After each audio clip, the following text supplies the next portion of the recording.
Why did vintage card prices spike in bubbles? Imagine flipping through an old sports magazine and stumbling upon a card of a legendary player like Babe Ruth or Mickey Mantle. Now picture that card suddenly skyrocketing in price overnight. What causes these sudden jumps in vintage card values? Let's find out. Vintage card prices tend to spike in bubbles because of a mix of rising demand and people hoping to make quick profits. When a vintage card of a famous player gets attention, collectors and investors rush to buy it. This rush pushes prices higher because everyone wants the same rare item. Another big reason is that high-quality vintage cards are hard to find. Many cards from the early 1900s are in poor condition or lost over time. The few remaining well-preserved cards are in limited supply. As more people want these rare cards, prices go up because there just aren't enough to go around. Media stories, auction records, and news about rare card discoveries also add fuel to the fire.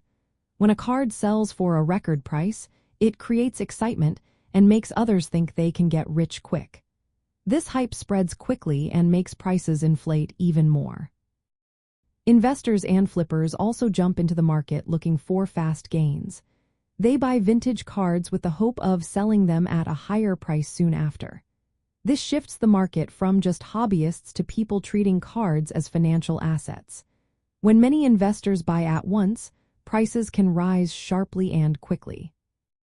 Economic factors play a role too. When interest rates are low or the stock market is doing well, some investors look for alternative places to put their money. Vintage sports cards become an attractive option.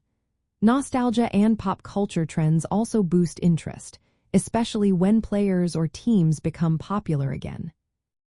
Past market bubbles, like the one in the 1990s, showed that overproduction can cause crashes. But vintage cards are limited by age and condition, so their bubbles are mostly driven by scarcity and demand rather than oversupply. Understanding these factors helps collectors value vintage cards better.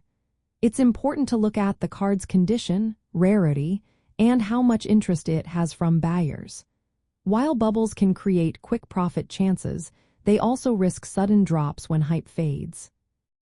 For collectors, focusing on cards with historical importance, limited supply, and steady demand is a safer way to build a good collection. Avoid chasing after every short-term price spike driven by hype. Instead, look for cards that will hold their value over time. This way, you can enjoy collecting without the stress of unpredictable market swings.